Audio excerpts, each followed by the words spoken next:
قرآن کے دو خوبصورت موضوعات پر انشاءاللہ آج مدنی پھول حاصل کریں گے۔ پہلے بات کریں گے مکڑی کے گھر کے بارے میں۔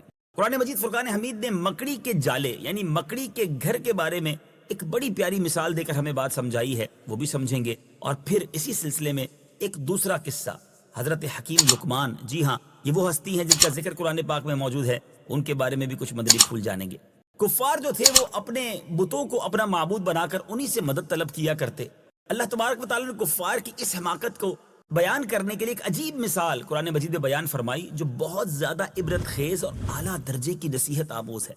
چنانچہ قرآن مجید میں کچھ اس طرح ارشاد ہوتا ہے: مثل الذين اتخذوا من دون الله أولياء كمثل العنكبوت اتخذت بيتا وإن أوهن البيوت لبيت العنكبوت لو كانوا يعلمون۔ جنہوں نے اللہ کے سوا اور مددگار بنا رکھے ہیں ان کی مثال مکڑی کی طرح ہے جس نے گھر بنایا، اور بے شک سب گھروں میں کمزور گھر مکڑی کا ہوتا ہے، کیا اچھا ہوتا اگر وہ جانتے۔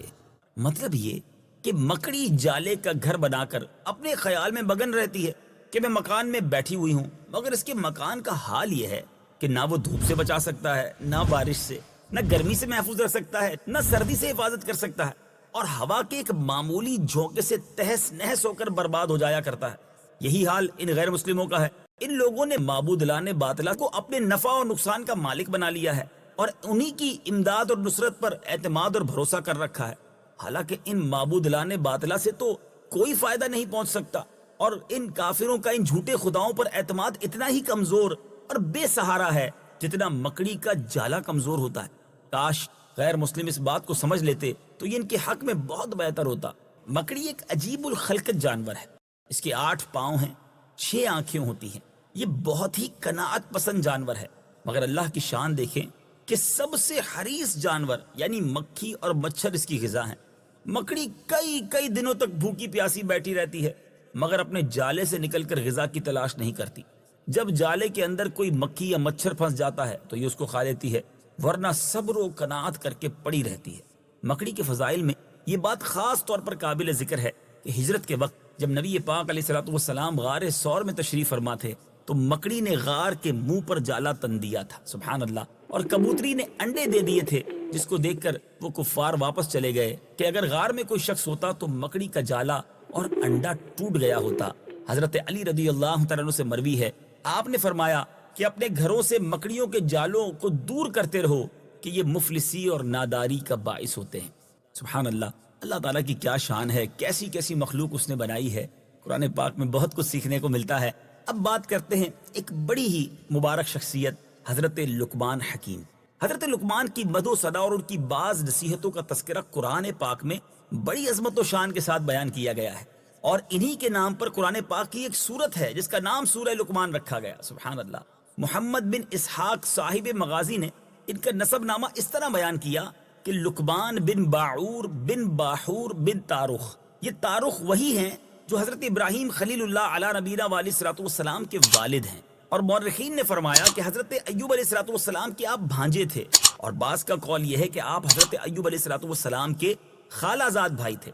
حضرت لقمان نے 1000 برس عمر پائی، یہاں تک کہ حضرت داؤد علیہ الصلوۃ والسلام کی صحبت میں رہ کر ان سے علم سیکھا۔ حضرت داؤد علیہ الصلوۃ والسلام کی بعثت سے پہلے آپ بنی اسرائیل کے مفتی تھے، مگر جب حضرت داؤد علیہ نبینا علیہ الصلوۃ والسلام منصب نبوت پر فائز ہو گئے تو آپ نے فتویٰ دینا ترک کر دیا۔ بعض کتابوں میں لکھا ہے کہ حضرت لقمان نے فرمایا کہ میں نے 4000 نبیوں کی خدمت میں حاضری دی ہے، اور ان پیغمبروں کے مقدس کلاموں میں سے 8 باتوں کو میں نے چن کر یاد کر لیا ہے، سبحان اللہ۔ اب ذرا غور کیجئے، اتنی ساری صحبتوں سے مبارک باتیں جو سیکھی گئی ہیں وہ آج ہم بیان کرنے جا رہے ہیں۔ وہ 8 باتیں کون سی ہیں؟ ہو سکے تو آپ بھی یاد کر لیجئے، عمل کی نیت بھی کر لیجئے۔ فرماتے ہیں جب تم نماز پڑھو تو اپنے دل کی حفاظت کرو، جب تم کھانا کھاؤ تو اپنے حلق کی حفاظت کرو، جب تم کسی غیر کے مکان میں رہو تو اپنی آنکھوں کی حفاظت کرو، جب تم لوگوں کی مجلس میں رہو تو اپنی زبان کی حفاظت کرو، اللہ تعالیٰ کو ہمیشہ یاد رکھو، اپنی موت کو ہمیشہ یاد کرتے رہا کرو، اپنے احسانوں کو بھلا دو، دوسروں کے ظلم کو فراموش کر دو، سبحان اللہ۔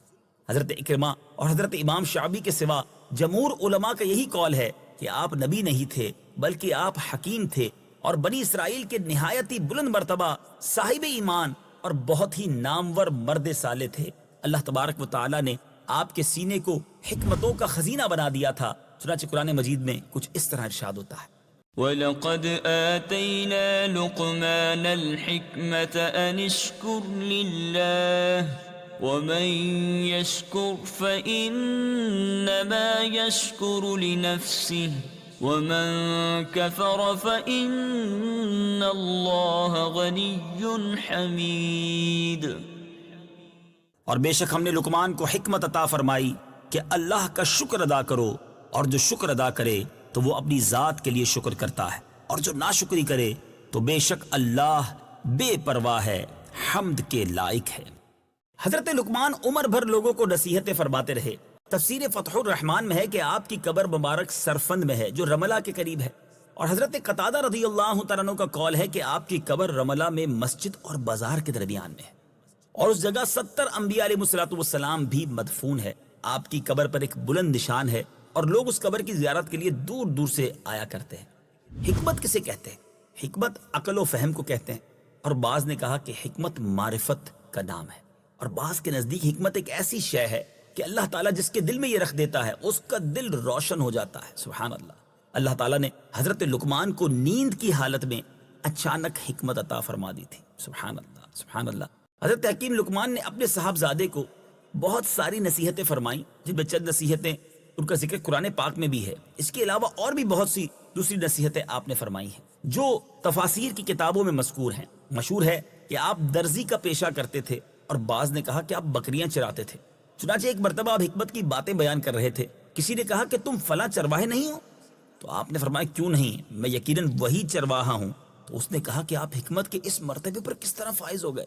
تو آپ نے فرمایا کہ باتوں میں سچائی اور امانتوں کی ادائیگی اور بیکار باتوں سے پرہیز کرنے کی وجہ سے۔ سبحان اللہ۔ اللہ تبارک و تعالیٰ نے کس کس کو کیسی کیسی نعمتوں سے نوازا ہے۔ حضرت حکیم لقمان کی حکمت کے دنیا بھر میں چرچے ہیں۔ ہم رب کریم سے دعا کرتے ہیں اللہ کریم ہمیں بھی نفع والا علم عطا فرمائے، حکمت اور دانائی نصیب فرمائے، غلطیوں سے اور کوتاہیوں سے، فضول باتوں سے ہم سب کو محفوظ فرمائے۔